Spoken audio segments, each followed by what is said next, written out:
So I picked this bike up for around, boy, what is going on? Yeah, I made this video in January and it was so long ago. So I was like, you know what, we're just gonna redo it, scratch, start over. I didn't even look at the video. I made it like this, how I'm making it now. Didn't even edit it. And I was like, you know what, I'm gonna just make another one. So here we are now. Baby looks good on camera, but she looks dirty in person. So we're gonna roll with it. She clean. Don't ignore what I just said. She clean, she nice, she pretty. Okay. So yeah, this is my 2012 CBR1000rr. This is my baby. For a point in time, it was my daily because my Camaro was in the shop, but that's neither here nor there. I've been having this bike. I think it's coming up on 8, if I'm not mistaken. Should be coming up on 8 in like the next, let's just say 8 for the video's sake. So it's coming up about on 8. So far, I'm in love with this bike. Like, it's done me great. I need to get the fork seals replaced because you can just see they're just leaking on the ground. And they are just, I think they're dang near out of fork seal oil, or fork oil, because it's been leaking since I think the 3rd week I've had this bike, and I bought it from a dealership. But I knew it was my fault because, I mean, when I was like getting on it for the first time and it came up pretty high, I had dropped it back down. I just wasn't used to the power yet, and I did that a couple times on accident. But man, she looks good from a distance. Missing the belly pan because that kind of flew off on my way to work one day. But other than that, I mean, the back piece is still just hanging on there. Never had the chance to take it off, but it literally just cracked and flew off. But yeah, this is the baby. This is the new build on the channel. This will be a slow build because, I don't know, I like it being reliable and I like it the way it is right now. I do want to get a flash for it. This bike is weird. It's very electronic based, but it's also very mechanical, and the throttle bodies are just a drive-by cable. So I'm not sure how much a flash will do for this bike. I'm gonna have to look it up. I've been seeing some videos on More Mafia. I mean, they pick up a good amount of power, but I'm not a Honda boy.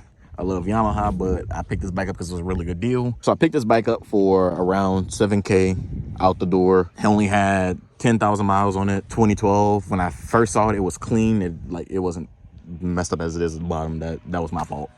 That literally, I don't know how that flew off because it was just connected to the front. The back that's still screwed in just cracked, or yeah, the part where it just cracked it just cracked off, and the other part is still bolted on. So it was just about to happen. That was just nothing I could do about it because, I mean, it was bolted down. So other than that, I haven't had really any issues with it so far.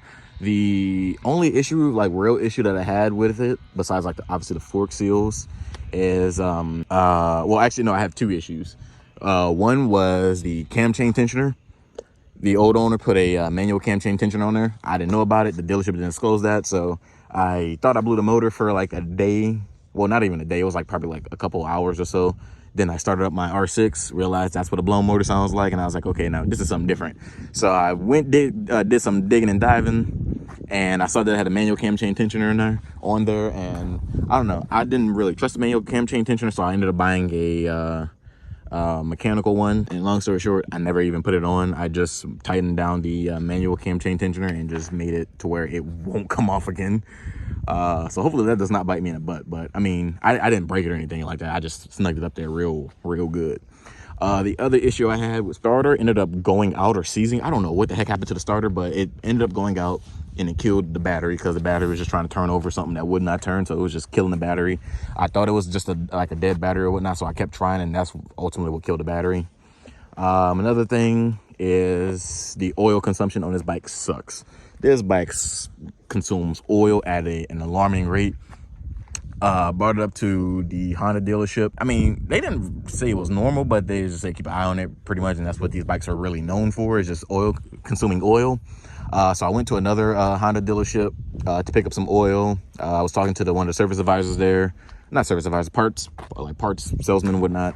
And he recommended to run, I think it was a 20W50 GN4, the oil that's specific for this bike, just a heavier weight, thicker viscosity, and have not burned a single drop of oil that I've noticed. The oil is literally where I left it at, I think not even 2,000, probably a little close to 2,000 miles. So I have been driving this bike significantly less since I been driving my car, because it's been crazy hot here. Like, man, I think today's like the first day in probably like a month and a half, maybe 2, that has been under 100 degrees. Got some anti-theft stuff on it, like the alarm.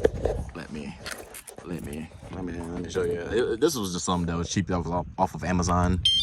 That's really just a deterrent. I don't expect this to save my bike from getting stolen if somebody really wants it. So, but really, it's just, and it's really loud once it starts going off. And I don't want it to go off right now because I'm around a bunch of houses. I'm excited to get this build going. It's been a very slow process. This is probably the longest I've had a vehicle without really modifying it, aside from the exhaust. I think I did the exhaust like the 4th week of having it. I think it was the 4th week because I just wanted to put as many miles on the bike as possible just in case anything happened, and I didn't want something to happen and they'd be like, oh, it's the exhaust, and I'll just look at them like, dog, how did that happen? Because the exhaust. Anywho, so I just wanted to make sure I was covered on my end, so I just waited. I bought it and just waited to put it on. After I hit, I think 2,000 miles with the bike, after like the 3rd or 4th week, I immediately put that exhaust on. So funny story. Yeah, it was my mess up. I did the oil change for the Gen 4. Took off the oil filter. I took off the oil filter, put the new oil filter on, and I left one little important piece on there. I left the old O-ring on there. So, you know what happened when I did my first rip? Oil everywhere. I almost went down. Luckily, if I didn't have the riding experience I did, I probably would have laid this bad girl down. And I would have been so heartbroken because my baby, she is nice and clean. No scratches, no nothing. Which is weird because there was like a scratch right there on the, like the little crankcase that I asked the dealership about, and I like ran my finger over it. It's not too deep of a gouge, but I'm like, that's kind of weird that that's like that, but nothing else on the bike. Not a single, not even the mirror has like a mark like that. So that was one of the things that like kind of like jumped out at me, but I was like, okay, anywho.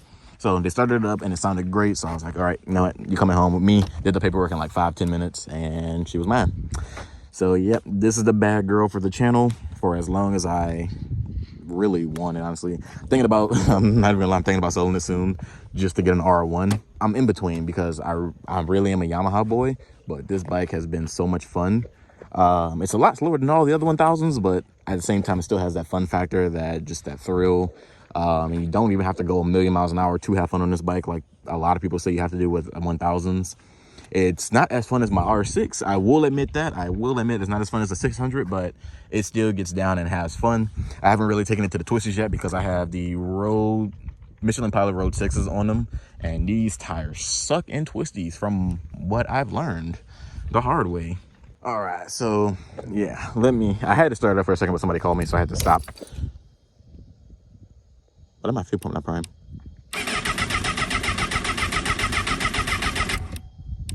Uh-oh.